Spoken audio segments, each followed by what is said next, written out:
This program is broadcast by Miami Pod Hop in the studios of CB24 Podcast Center.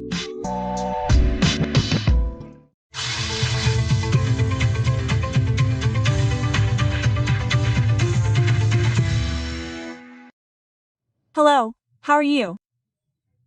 Welcome to another episode of Sin Mascaras, the space where no one hides and where the truth is told, even if it sometimes hurts. Today we are joined by a Venezuelan who has made history on and off stage and also inside and outside of Venezuela. An actor, an activist, an uncomfortable voice for many, especially for the Venezuelan regime, and a symbol of resistance for those who do not give up. Franklin Vergües comes to Sin Mascaras to talk about a life in the country that he carries in his soul, what he has lost and what he still dreams of recovering. Get ready to listen to a man who is not afraid of the truth or to say what many keep quiet about. Sin Mascaras. Welcome, Franklin. It is a pleasure to have you with me. The pleasure is mine, dear friend. How are you? What a pleasure to be able to interview you. Happy and content to be here with you talking about many things, whatever you want. Well, there's a man we all know, the man from the stage, from the soap operas, from the movies, but when that light goes out. That little red button on the camera, that wreck, who is Franklin Vergües? Well, look, Jessica, I'm a journalist. I graduated from the Central University of Venezuela. Even though I'm already a leading actor, I studied social communication and I'm a journalist 24 hours a day. I get up at dawn and I can't help but check what's happening in this specific case that's happening in Venezuela. I go to the bathroom and check the news.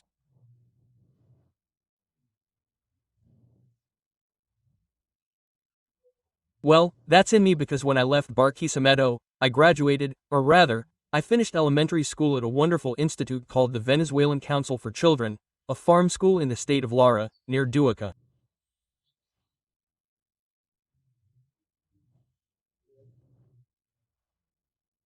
I graduated with my bachelor's degree and left with a suitcase full of dreams, because I always wanted to be an actor and I always wanted to work in television. I decided when I was 8 years old that I wanted to work in something I called the magic box. Because when I discovered television, which I watched at the Pernalite family's house, near my house, it fascinated me, it impacted me and I swore that this was where I wanted to work. I didn't know how or when. My grandmother gave me some advice. You have to go to Caracas because that doesn't happen here. So I was intrigued and looked on the back of the television to see where they were. Where was Raul Almundare? Where was Dorihuela? Where were the brunettes? The ones who cooked? Where was the man with the Broncoli rifle? Where was Bewitched, my first great love? Bewitched? Where was my beautiful genius Superman? Anyway, that guy. We're not from the same season, but television series that I also really liked. You probably watched them in color. Yes, I saw them in color. Right? For me, it was black and white. So, that's who I was. But, when I left Delisle, when I finished 6th grade, I went to Caracas with my mother to live on Real de Montepiedad Street, on 23 de Enero.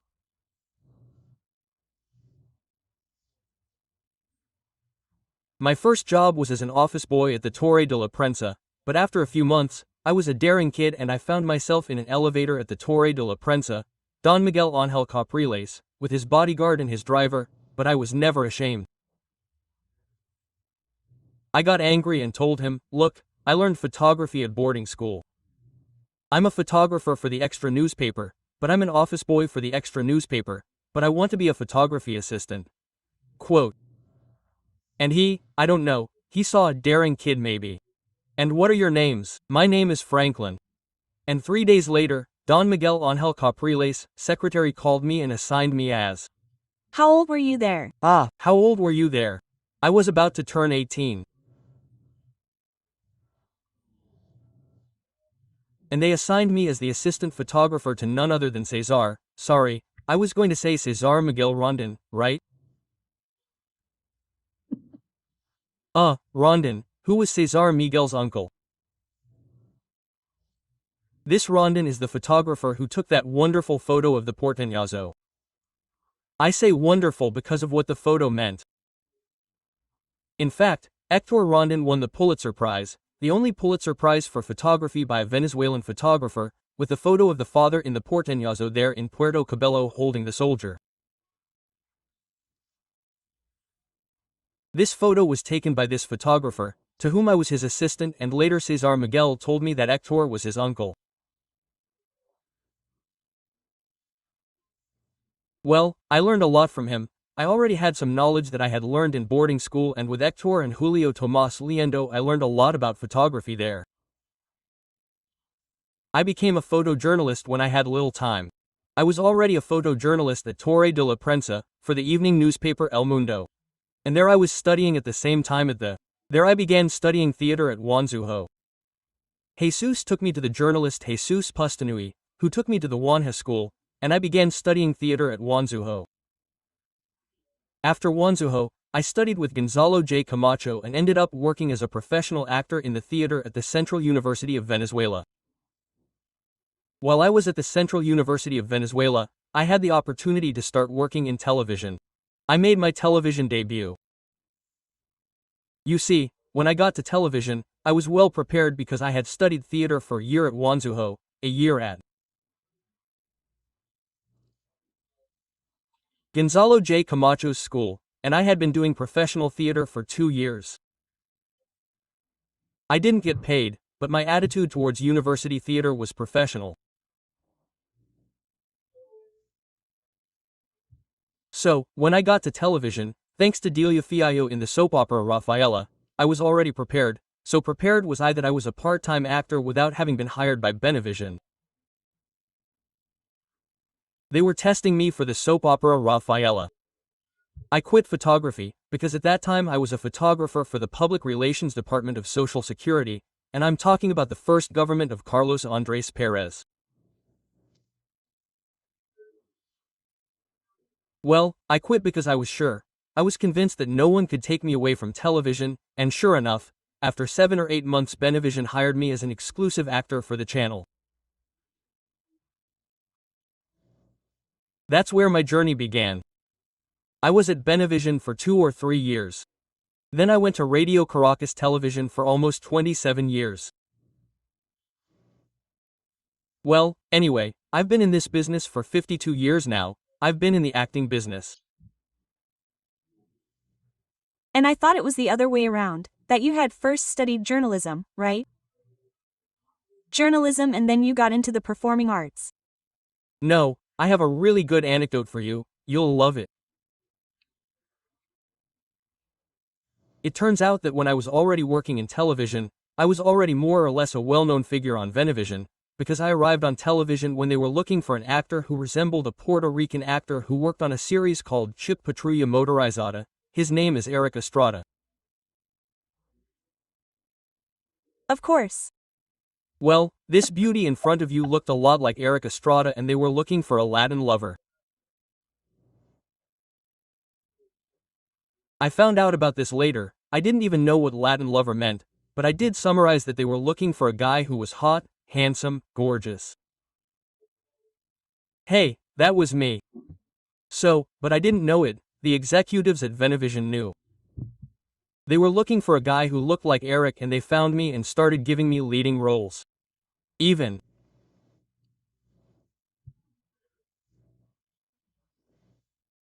Cesar Bolivar, who was at Radio Caracas Television, called me, and Cesar told me that Radio Caracas wanted me to work at Radio Caracas and they would pay the fine to Benevision and even hire me under contract.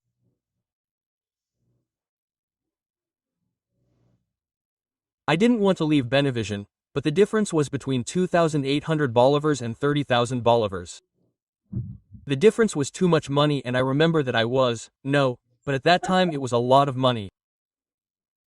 I was paid 2,800 bolivars as a base. I was paid up to 25,000. Once I was paid up to 40,000 bolivars in overtime because I was co-starring and starring in a soap opera, and it was filmed at dawn. A car, the first car I bought cost me 7,000 bolivars, a house cost 60,000 bolivars, an apartment. That was a lot of money. I remember when I didn't want to leave Benevision, I didn't want to. I had to meet Delio Amato Leon at the Benevision cafeteria and I told him, he said, I found out that you were Leaving, sure. I found out that you were leaving, and I didn't want to leave, and I started to cry, but I felt, what's wrong? Why? No. When I told him about the difference in money, no, please, take me too, I want to go with you. Well, but the anecdote that I want to tell you is that, while I was at Benevision, Marquez Paez, my acting teacher, my great teacher, was directing a play by Arthur Miller. It was called Death a Salesman for the popular festival, the National Theater Festival of Caracas with a cast.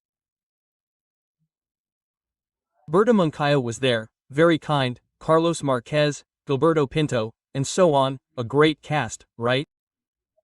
Henry Saca, I remember, Marcelo Romo, and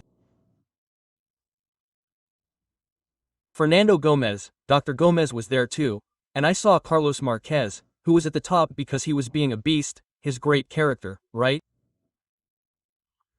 And everyone had to see Carlos Marquez. I saw him studying mathematics, first-year English, and geography of Venezuela, and I said to him, but Mr. Carlos, what are you studying? A high school diploma through private education. Quote, oh, what's that? Well, the state gives you the opportunity to graduate from high school in 2 years. Like that. I have a 6th grade degree, I told him, but I say that I have a 6th grade degree. He said to me, well, but why don't you get your high school diploma and I think you have a guaranteed spot in college because you were employed by the Itonoran University Theater? I think you have a spot, he told me. Without even having graduated from high school. Without having graduated from high school. Since I had worked for 2 years with the University Theater, I didn't know that I had this guaranteed spot in college, because before it was very difficult to get into college, right? Central. You had to take a series of exams, etc. So, I got excited because I wanted to go to college and I enrolled in a high school that it's called Alcazar. It was near the National Theater, where we're rehearsing, on Lacuna Avenue, and I wrote to him. I graduated from Charato as a private student in 2 years and, in fact, I went to university and, I had my place and, of course, I didn't study at the art school where Carlos studied. I studied at the School of Communications because, as I came from practicing photojournalism, I wanted to study journalism. I wanted to study social communication because I had the thesis that a social communicator, what is social communication? Is a tree with different branches, cinema.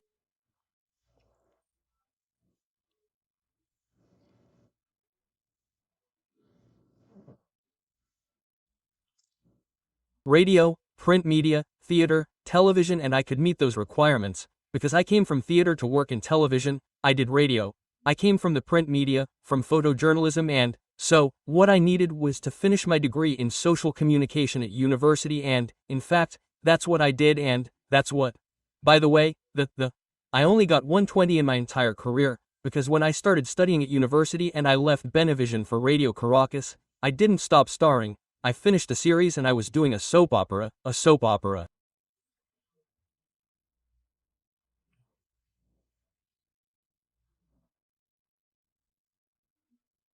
I worked, either as the lead or as a co-star, but I didn't stop working. And with all that, I studied at university and it was very difficult for me because sometimes I would leave at dawn. For example, when I did the series Pobre Negro, the second version, well, the first one was made in black and white with Miguel Angelanda, the second one was made with me in color.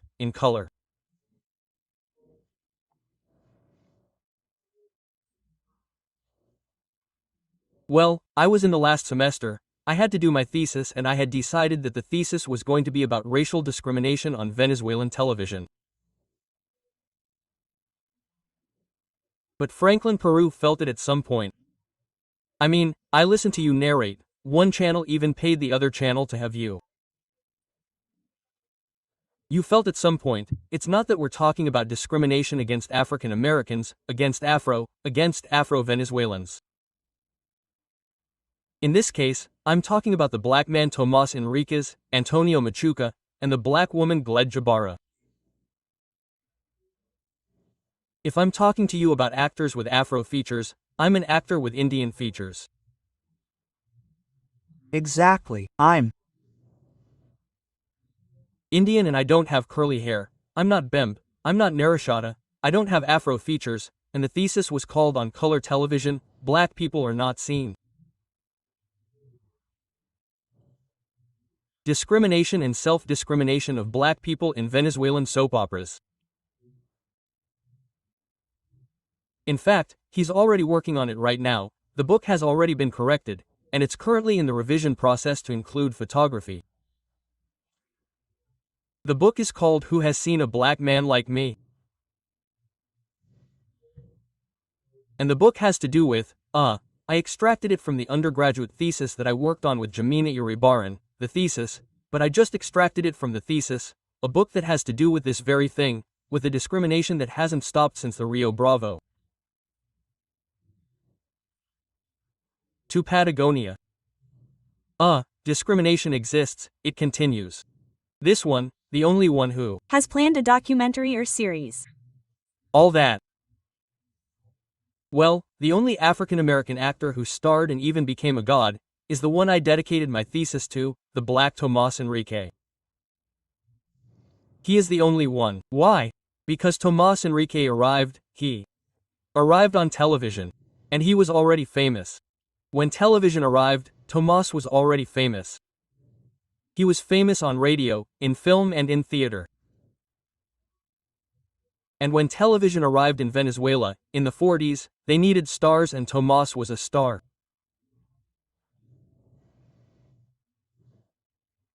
And well, I asked him in the interview I did with Tomas for the thesis, if you arrived today with all your knowledge, but nobody knows who you are, the doors would open for you, and the answer was resounding.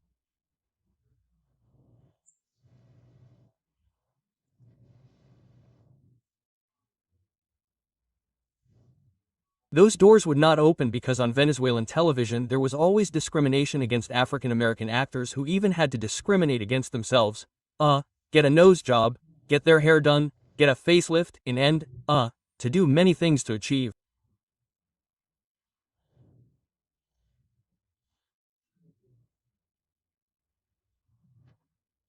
However, people, I can name Glisavara, who is a symbol of, and all my interviewees, all Archimedes Rivero, all the people I interviewed for my thesis concluded that, that black woman had to be the protagonist of soap operas.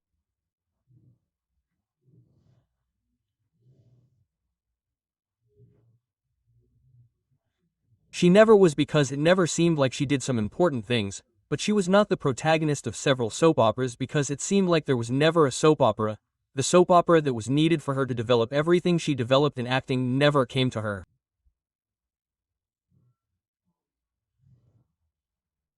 Apart from Bella. She is a soul of extreme beauty with that light in those eyes. Right? And her acting quality is overlooked. It is. Overlooked, but she had a handicap there that had to be taken into consideration. The thing is that she was black, a beautiful black woman, with green eyes, but in order to be the protagonist, she had to have a family, and that family could not be white, it had to be black. So, there were already many black people. On television Venezuelan was spoken in several, I worked in one called This One. If I remember correctly it was called Querida Alicia, Selva Maria. Selva Maria. That soap opera, at one point they changed everything. We stopped for a week because they changed the set because they had to whitewash the soap opera because they were careless, and there were a lot of black people in that soap opera that was a mine, and the term that was used was that it had to be whitewashed. And well, they changed the stories, they changed the sets. This soap opera was transformed with great success, by the way, in which I starred with Mariel Alcala.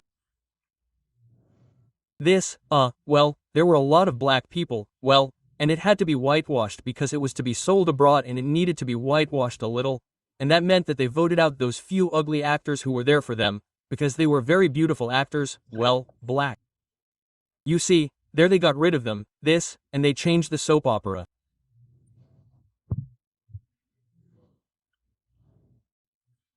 I'm kidding you because we Venezuelans have a quality and a faculty that makes us laugh at ourselves when faced with what we are experiencing. We laughed. In fact, it has always been treated with great affection. We never failed to see the issue of racism like in other places. They took me out. We asked Machuca, for example. Hey, what happened, Negro? No, they took me out. Why? Because I am ugly. Because I am ugly, they took him out. Well, that's fine. Look, this is a faculty that we Venezuelans have to make fun of ourselves, to laugh at ourselves.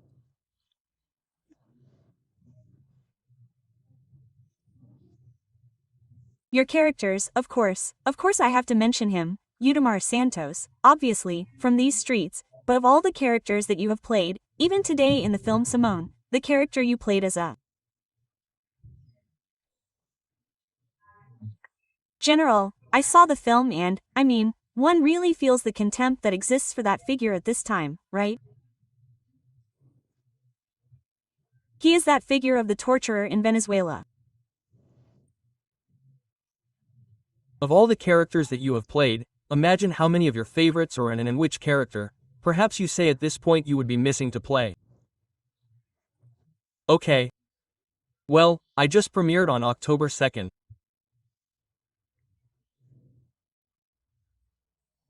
Oh, today a week ago I premiered in the Over There in Brickell. I premiered on Other Streets Udemar Santo in Exile.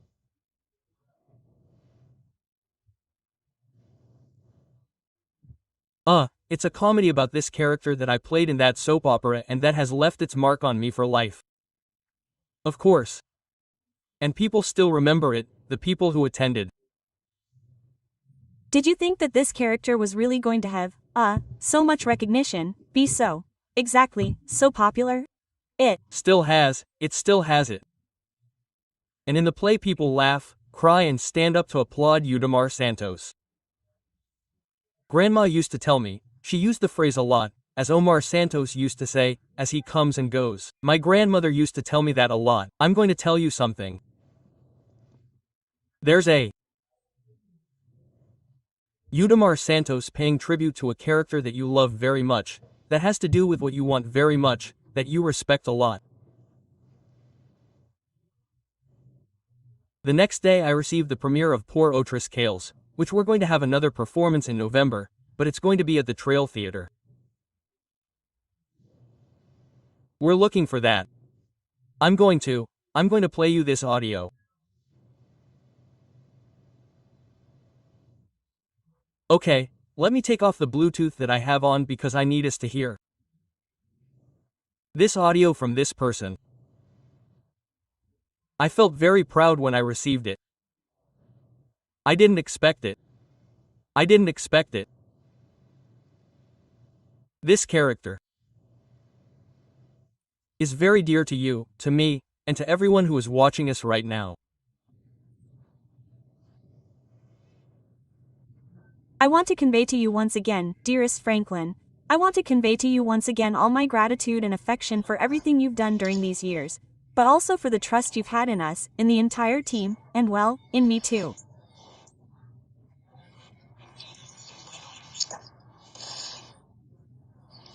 And you truly represent for Venezuelans, both those of us who are here and those who are abroad, that testimony of courage, resilience, telling the truth, calling things by their name, regardless of the risks and costs that I entail. So I want to thank you once again. The mentions you made in the play are amazing. It makes me proud, it moves me, and of course, the audio for the video we made on the subject of justice. And to tell you that here we are, well, giving it our all, Franken, in these days and nights. And I am convinced, sure, that soon we will be able to hug each other here, in a country that has been destroyed, but that with all the work, the effort, the intelligence, but above all with all the love, we are going to turn it into a true land of grace. I love you very much, I thank you with all my soul. God bless you and your family. See you soon, Franklin. Thank you. Amen. Well, we will. See you soon. Yes. Amen. Wow, Franklin, that you got that message. The next day I got the message. Maria Corina Machado, my people, if you didn't understand it, perhaps because of the audio it is Maria Corina Machado. I hope you heard it well. So, I received that message. That was the show. It was number 2. Number 3. I received the message because in the play Udamar Santos pays homage to this woman who is over there. As Udamar says, she's over there having a hard time. What is she going to do? Hidden. What is she going to do? But with the ball in her hand, throwing it at 150 miles per hour and you can't see her. She's the one who's on the wagon and she has a first and last name and her name is Maria Corina Machado. Among all that text with projections of a wonderful video of her, well, someone let her know. Of course, there were people from Vont Venezuela there at the theater. At Flamingo East and they let her know the message and the next day I got that, which I hadn't put up, I hadn't even put it on my social media. I'm putting it up for you, thank you.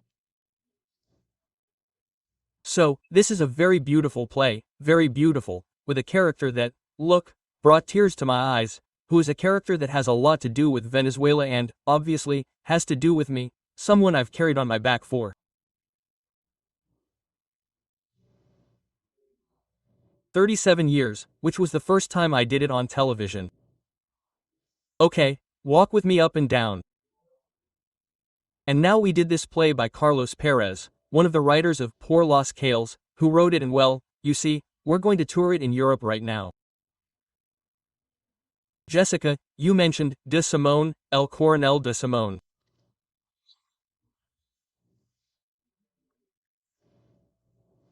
This movie, Simone, allowed me to do a casting for an English series called, and I'm going to, that's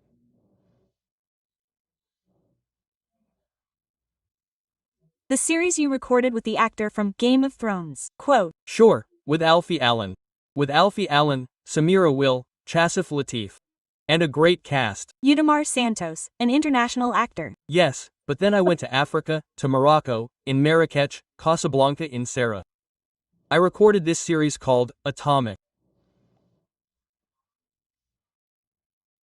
The company that produced it is called Pool Films, and the channel that paid for the series is called Sky TV.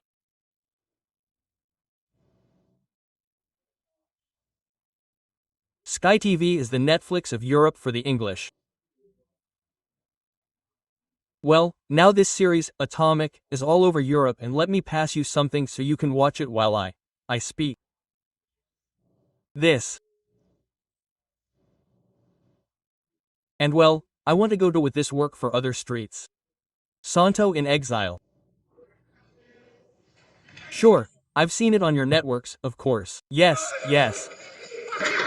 They need nicely uranium now. Yes, we do. Mr. Alam, please you have to let her go. You have the ingots. We did what you asked. Please. She's not even my girlfriend. What?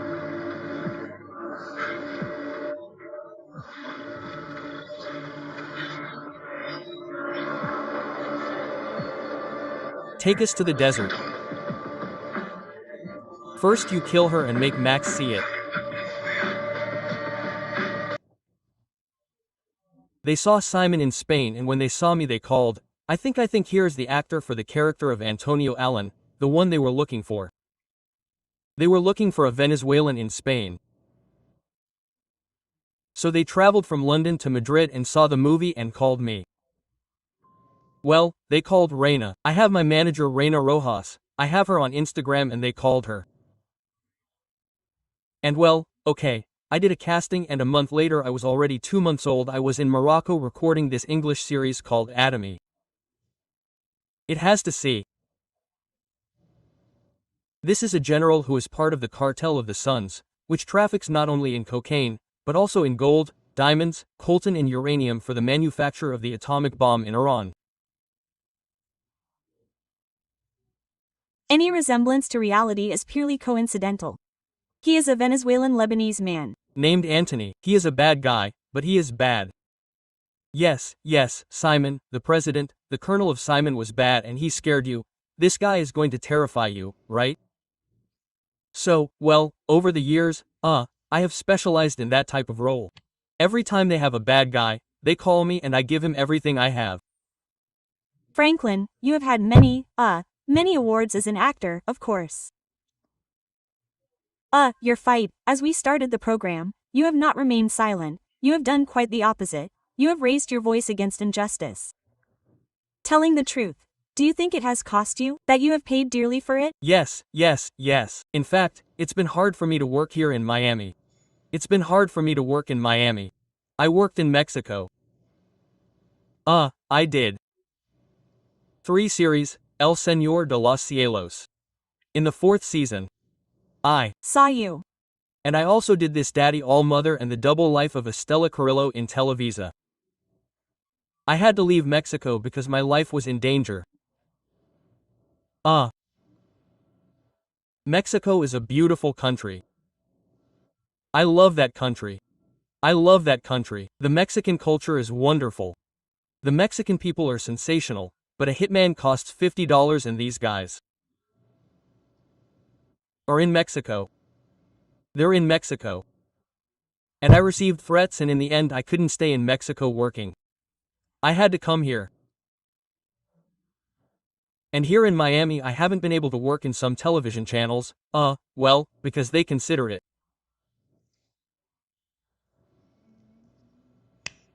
inconvenient. Uncomfortable, perhaps. Inconvenient and not inconvenient for what they're doing, extremely Venezuelan perhaps. And well, having me there is not opportune given the political circumstances that Venezuela is going through.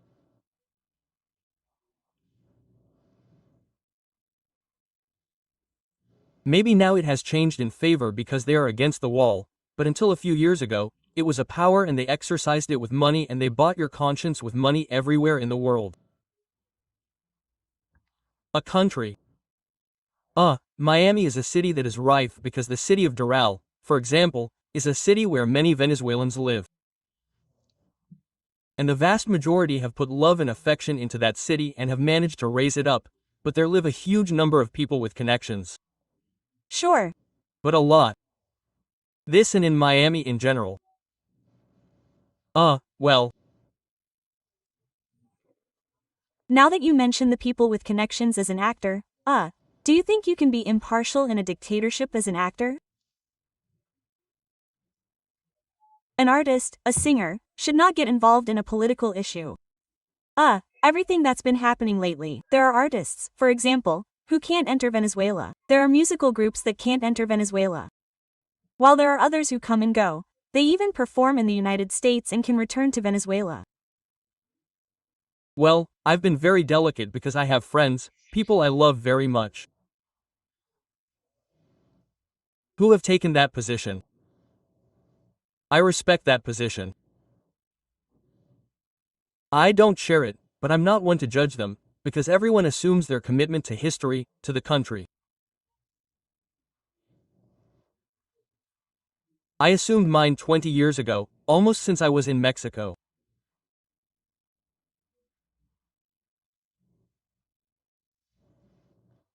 I started in Mexico, all this stuff, and through social networks and I assumed it properly, knowing that I was getting into trouble, a big problem, but I assumed it because I'm a social communicator, I don't differentiate.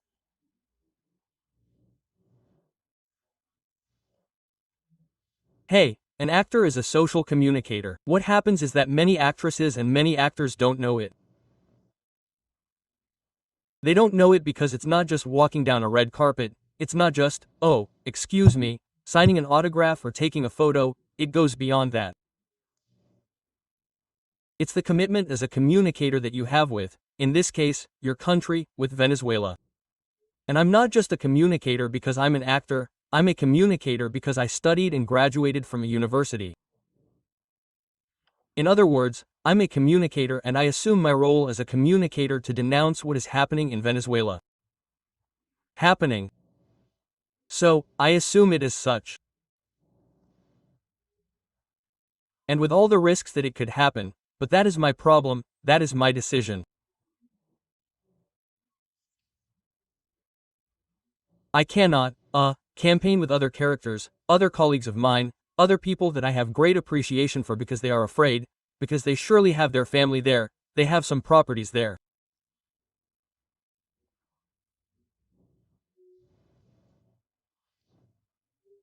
I mean, they are not assuming a critical role before the country, they simply remain silent, they go and do their plays and their shows there. Perfect, perfect, that's very good. Okay, history will judge them, not me. The history where I do get involved is when you assume a political position in favor of tyranny, like the case of Winston Ballanella, like the case of Fernando Carrillo, Roque Valero, and for you to count against them. Yes, I go and I go every day. I go every day because they took a political position regarding the situation in the country, ignoring that women give birth on hospital stairs, that there is no health, that there is no education, that there is no security, that the country has become a platform for international drug trafficking where human rights are violated.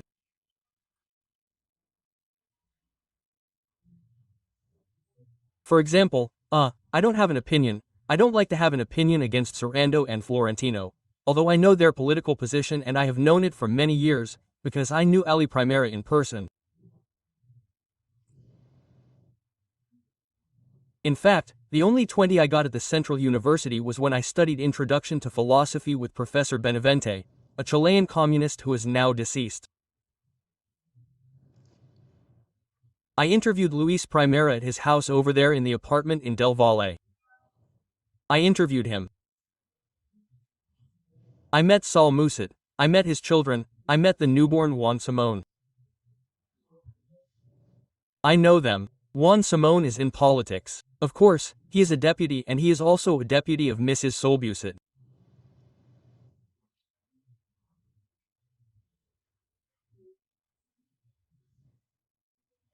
Boasting and hugging Maduro, ignoring the human rights violations, the murders that the tyranny committed in 2017, where they murdered with bullets and they raped young people's heads during protests, they raped young girls, they raped young women in prisons, in cars, that is, tanks ran over them, they killed many people.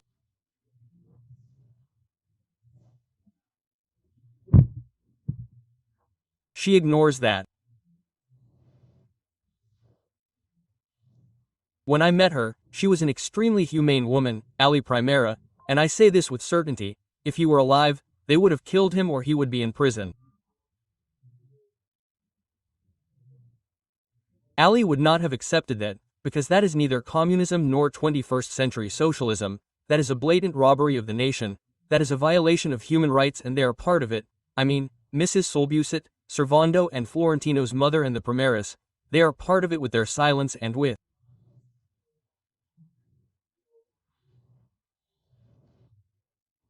their position in favor of Chavismo and Maduro. They are part of the physical and moral destruction of a country. Franklin, finally, do you think you need to do anything else? Something that you say, dude, I have this on my to-do list and I haven't finished it yet. Quote, why not? Okay. Kick Nicolas Maduro Dioso Cabello's ass with Lon's boots. It wouldn't be great if I had managed to do it. We couldn't end it any other way. I think many have something on their list, if not the same, something similar. Loblon libertarian. How do you imagine that free Venezuela?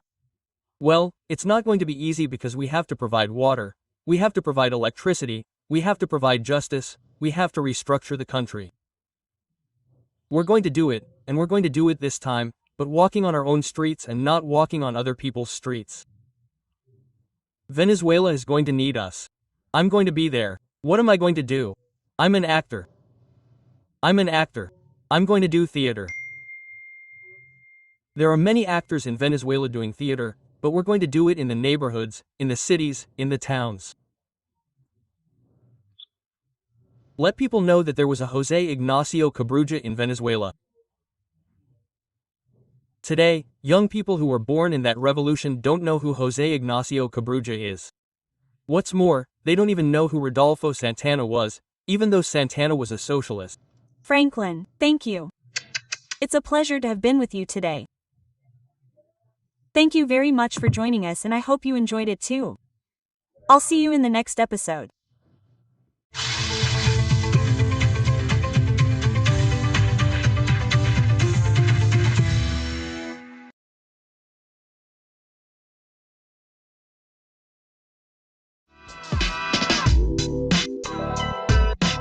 This program is broadcast by Miami Pod Hop from the CB24 Podcast Center Studios.